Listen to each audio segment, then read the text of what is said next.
Good morning, guys, and today we are going to city tour Capilano Bridge. This place is really crowded. This is a breakfast menu. I chose salmon beni. I think it would be just a giant breakfast.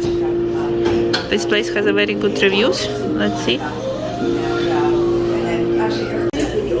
Thank you. Doing hot sauce or ketchup?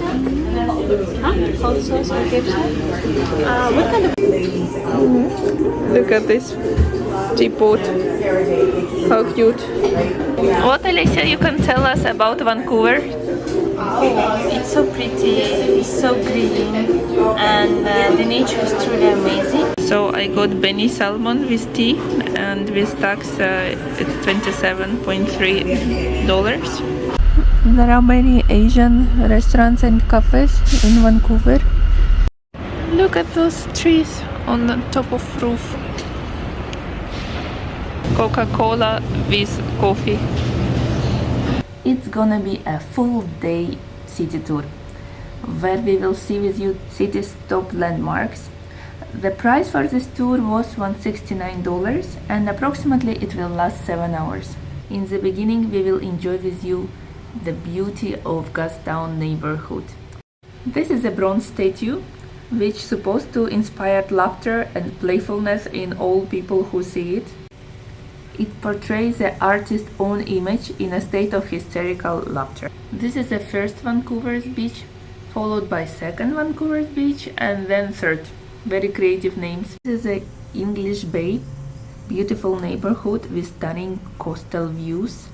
It's the most popular sunbathing, swimming and sunset watching beach in the downtown Vancouver. And that house there is the highest assessed value home in Vancouver, in British Columbia, at a little over $80 million. Not $8 million, $80 million. So in US dollars, a little under 60 million. The Vancouver Parks Board office is on the right hand side.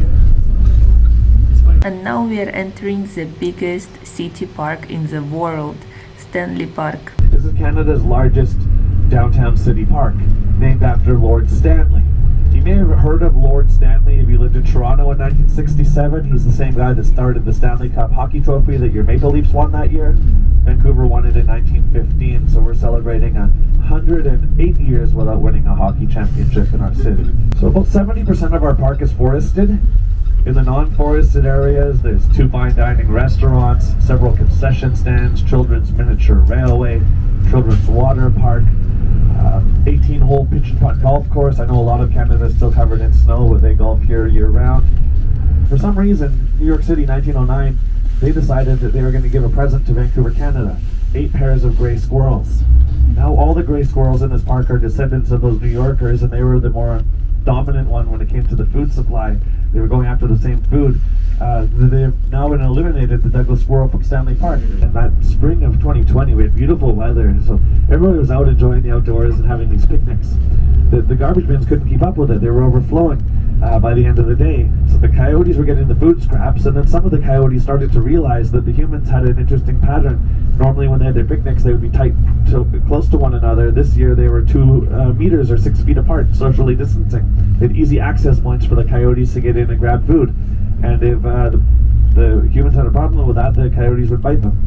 And then some coyotes that lost their fear of humans, I know it sounds unbelievable, but you can see this on Google, they'd see joggers and think, why is this person running? Usually they'd be sitting on the floor with food for me. I better chase after them and bite them on the leg, and then they'll give me food like they usually do. So they had to close this park for about 2 weeks, track down the problem coyotes. They were eliminated, and park reopened. There haven't been attacks since. After a short ride through Stanley Park and past ancient cedar trees, we came to highest section in the park, Prospect Point.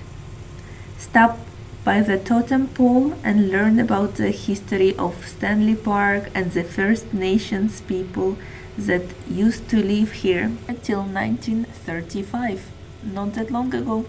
Did you know that totem poles were used as a traditional way of keeping records of important historical events and also telling stories of First Nation families and clans?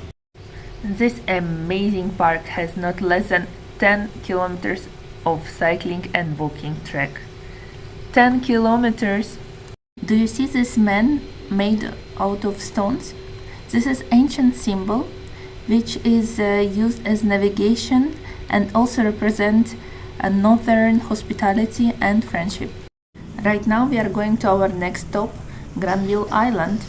This man-made island was a home for local factories and warehouses and didn't have any green space until the 1970s.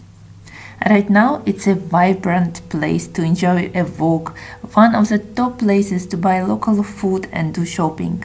There are plenty of neat places to visit, including a brewery, kids market, theater.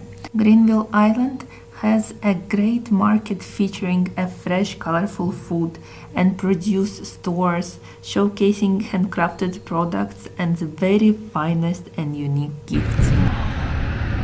Spring smell. Shop which is selling only brooms. Where else you would find it? Only here and in Harry Potter movies.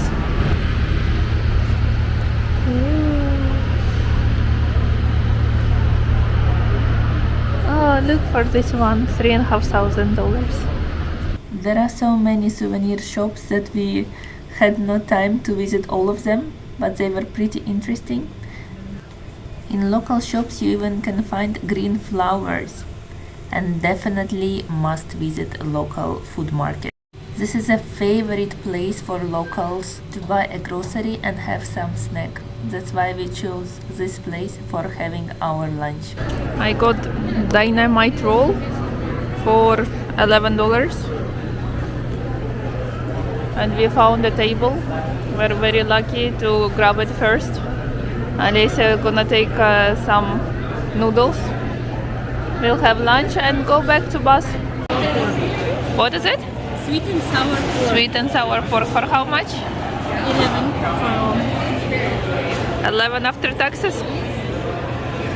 Bon appetit.